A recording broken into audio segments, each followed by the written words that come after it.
Saudações a todos, nossos votos de muita paz. Sejam todos muito bem-vindos a mais um sábado em que estudamos as parábolas de Jesus. E hoje vamos buscar, então, um texto do livro Até o Fim dos Tempos, da Amélia Rodrigues, na psicografia de Divaldo Franco, em que ela nos traz relatos dos tempos de Jesus, né? E ela vai se referir ao jogo, ao trigo de luz, né? Então, como está dentro ali daquele tema das sementeiras que Jesus falou tanto, né? Nas suas parábolas, sobre o semear e o joio, o trigo, nos passou todas essas lições. Nós vamos ver o que Amélia Rodrigues nos trouxe. Não leremos propriamente uma parábola, mas é baseado na parábola do joio e do trigo. São ensinamentos que ela nos traz, então. E vamos lá. Cessada a algavaria produzida pela turba multa, sempre ansiosa e insatisfeita, depois das inesquecíveis lições de sabedoria, o doce, enérgico Rabi, acompanhado pelos amigos, foi para casa. Sopravam os favônios do entardecer, e o céu cobria-se com sucessivos tecidos evanescentes de variegado colorido. As trilhas luminosas do astro-rei confraternizavam com as nuvens arredondadas que se adornavam de cores multifárias, e uma harmonia mágica pairava no ambiente calmo. As casas esparramadas nas praias de seixos escuros e areia marrom eram abrigos e remansos tranquilos para os seus habitantes, que falavam sem palavras do intercâmbio de vibrações sutis entre o mundo físico e o transcendental. A presença de Jesus irradiava harmonia, e toda uma sinfonia quase inaudível de incomum beleza permanecia vibrando onde ele se encontrava. Então Jesus veio realmente trazer uma modificação tal, né, pela sua missão, pela sua tarefa, pelos os seus ensinamentos, mas a sua presença, mesmo que não falasse nada, já modificara todo aquele ambiente, como se uma música incomum permanecesse o tempo todo. Era a sua presença. Aquele havia sido um dia afanoso. As multidões revezavam-se e os aflitos não cessavam de apregoar as suas mazelas, rogando amparo e saúde, que logo desperdiçavam no terrível banquete das alucinações desmedidas. É o cuidado que temos que ter. Muitas vezes vamos em busca de auxílio, em seguida já nos esquecemos e voltamos a todos os hábitos comuns, né, que nos agradam. Então, como é importante entendermos que temos que buscar, ajuda-te, o céu te ajudará, mas nos ajudar significa proporcionarmos-nos mudanças efetivas, né? Então, aqui a Amélia Rodrigues está dizendo que muitos que buscavam a Jesus, aquela multidão, nem todos estavam em condições de beber naquelas fontes límpidas e levar no coração o aprendizado. Muitos estavam ali, como nós hoje, quantas vezes, atrás dos resultados imediatos. Ouviam que ele curava as doenças, as mazelas, e lá iam em busca simplesmente disso. Não iam da mudança da doença, né? Que é algo que tanto nos pega, infelizmente ainda.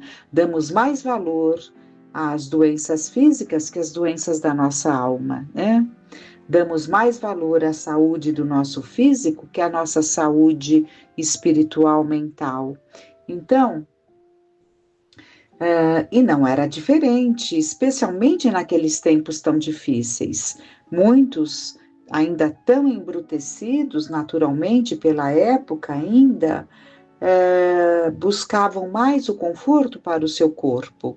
Então, continuavam ali, né, aflitos, rogando amparo e saúde, e continuando para que não voltassem aos tumultos, nem às insensatezes comprometedoras, o mestre, dando cumprimento ao que estabelecera a profecia, abriu a sua boca em parábolas e proclamou coisas que estavam ocultas desde o princípio e por isso mesmo ignoradas. Então ele foi trazendo através de parábolas para que quem tivesse ouvidos de ouvir e olhos de ver captasse, mas que ficariam esses ensinamentos para todos sempre, cada um a seu momento entenderia o que estava realmente oculto naquelas lições. A partir daquele momento, ninguém se poderia considerar ignorante da verdade, deserdado do reino dos céus, esquecido da divina providência.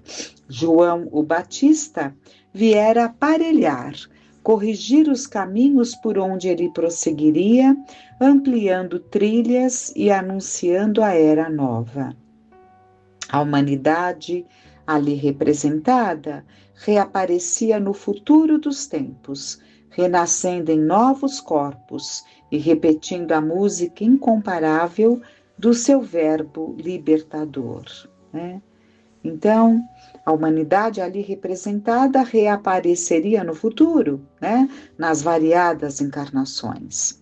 Ainda aturdidos por tudo quanto haviam visto e ouvido, os companheiros que não conseguiram entender o incomum significado das declarações, impressionados com alguns dos ensinamentos, aproveitando-se de um momento de repouso, acercaram-se-lhe e pediram que explicasse a complexa parábola do joio há pouco narrada. Então, Jesus havia acabado de ensinar a parábola do joio e do trigo. E os discípulos que não compreenderam nada, não conseguiram entender, foram perguntar particularmente a ele, no momento em que estavam ali repousando, perguntaram, e Jesus esclarece: o mundo é um campo imenso e abençoado que aguarda a sementeira. Neutro depende daquele que o vai utilizar, preparando-o convenientemente para que a ensementação se faça coroada de êxito. Sempre tem estado aguardando a bênção das sementes que o dignifiquem para tornar-se área de vida. Aquele que semeia a boa semente é o Filho do Homem, que veio distribuí-la em toda parte. Então, quem é o semeador, na verdade, que está jogando a mancheias a boa semente? O Filho do Homem. Quem é o Filho do Homem? É Jesus. Ele se referia a ele encarnado como o Filho do Homem. Então, aquele que semeia a boa semente é o Filho do Homem, que veio distribuí-la em toda parte, a fim de que a terra gentil se converta em formoso jardim pomar. Sem temer qualquer impedimento, entrega-se à tarefa com os olhos postos no futuro. A boa semente são os filhos do reino. Então, Jesus semeia. E quem é a boa semente? Os filhos do reino, como palavras renovadoras e diretrizes de segurança, para que tudo se faça de acordo com os desígnios do Pai, que deseja a felicidade de seus filhos e providencia para que nada lhes falte no cometimento da evolução. Então, a semente boa são os filhos do reino, são aqueles que já encontraram o caminho. O joio, quer dizer, o trigo, né? O joio são os filhos do maligno, que são os vícios e as perversões que se permitem às criaturas no trânsito de crescimento interior sem a necessária coragem para vencê-los. O inimigo que semeou o joio é a inferioridade moral do ser que nele predomina, retendo-o na retaguarda do processo de iluminação pessoal a que se entrega sem resistência, porque ele atende os desejos primários a que se encontra acostumado. Então, o joio são os filhos do maligno, entendamos essa linguagem. O que quer dizer os filhos do maligno? Todas as nossas viciações, todas as nossas tendências, né? E o inimigo que semeou o joio, quem é? Quem semeou o joio? Se Jesus semeou a boa semente, né? E se a semente são os filhos bons, quem está semeando os vícios e as perversões? Então, o inimigo que semeou o joio é a inferioridade moral do ser. Somos nós mesmos, né? Que nele predomina é o nosso lado mal. A ceifa é o fim do mundo e os cefeiros são os anjos.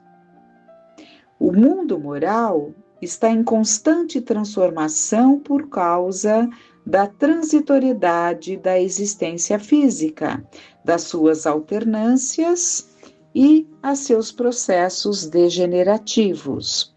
Por mais longa, sempre se interrompe pelo fenômeno da morte e se encerra o capítulo existencial, chegando o momento da ceifa, que se apresenta na consciência, que refaz o caminho percorrido sob a inspiração dos seres angélicos encarregados de orientar os seres humanos. Assim, pois, como o joio é colhido e queimado no fogo, assim será no fim do mundo, quando cessar as experiências carnais de cada criatura que enfrentará a semeadura do mal realizada no próprio coração. Os erros, na condição da erva perniciosa, reaparecerão com todo vigor, exigindo o prosseguimento da viciação, agora sob outras condições inexequíveis, afligindo e atormentando com as chamas do desejo em frene, ardendo no sentimento e na razão em desgoverno. O Filho do Homem enviará os seus anjos, que hão de tirar de o seu reino todos os escandalosos e todos quantos praticam a iniquidade, e lançá-los-ão na fornalha ardente. Ali haverá choro e ranger de dentes, porque a consciência, quando desperta e avalia o mal que a si mesma se fez, sem oportunidade imediata de reparação, aflige-se, leva o indivíduo ao sofrimento que o faz estorcegar-se e chorar sem consolo por haver se iludido sem qualquer necessidade. Então vamos entender. Aqui não está sendo dito exatamente as várias encarnações propriamente ditas, né? Então, realmente encarnamos por várias encarnações e vamos tendo a oportunidade de nos transformarmos em trigo, né? Domando o nosso lado ruim, portanto, aos poucos, nos deixando de ser joios e nos transformando em trigos, como os filhos do reino, que ele fala aqui, os servos bons, né? Então, mas aqui está sendo dito, vocês se lembram bem da passagem, quando vem ali os trabalhadores da terra falam: Senhor, Senhor, plantamos boas sementes e está cheio de joio. Arrancamos e atiramos ao fogo? Que é o que eles costumavam fazer, os judeus, né? Pegavam o joio e atiravam ao fogo. Não, não, não, diz Jesus, na parábola, né? Diz o Senhor, que nós entendemos como Jesus, uma parábola contada pelo próprio Cristo. Deixai-os crescer junto. Então, o joio cresceu com o trigo, ou seja, todos estamos tendo a oportunidade do convívio, encarnados, pessoas boníssimas, de uma condição excepcional de bondade, juntamente com pessoas de alta crueldade e perversidade. Então, Deus está permitindo que nós todos juntos convivamos, cada um no seu padrão vibratório, né? Mas já estamos vivendo o tempo em que o joio o joio simbolicamente falando, não reencarnará mais na terra e será lançado ao fogo. O que significa ser lançado ao fogo? Onde haverá o choro e o ranger de dentes. E o que significa isso? Ambientes mais primitivos, em que os espíritos recalcitrantes, que não poderão mais estar na Terra por suas provas não serem mais compatíveis com os tempos melhores que virão à Terra, terão que continuar a sua caminhada em mundos menos evoluídos, né? É isso que estamos vendo aqui.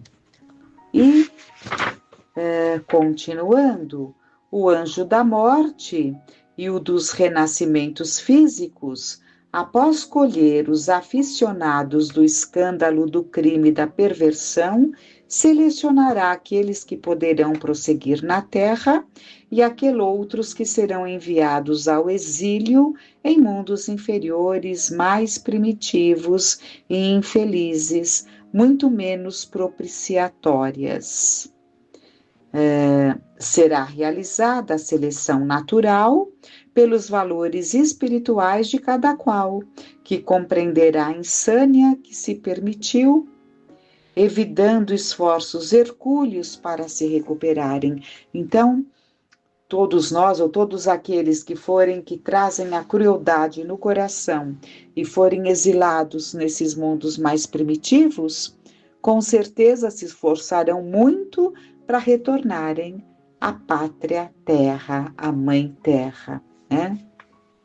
Enquanto isso, os justos resplandecerão como o sol no reino de seu Pai, porque estarão em paz consigo mesmos, sintonizados com a imortalidade em triunfo, livres de paixões e vinculações com o crime, a hediondez, a sombra que antes neles predominavam. Um silêncio feito de unção, de alegria e de paz se abateu sobre a sala modesta onde ele acabava de falar, sala na casa de Pedro, né? Pedro morava com a sua sogra, com a sua esposa. A sua voz permaneceria fixada na memória deles para sempre, que se recordariam daquele instante de mágica poesia e grandiosa sinfonia para todos os dias do porvir. As ansiedades da natureza no entardecer cediam lugar às primeiras manchas de sombras, desenhando figuras estranhas no firmamento adornado de luz e cor.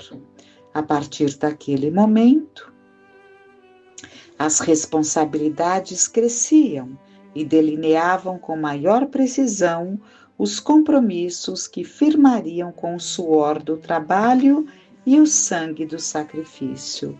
Já não eram mais os mesmos aqueles homens simples arrebanhados entre os pescadores, os de menos cultura, os cobradores de impostos, os exegetas, que são intérpretes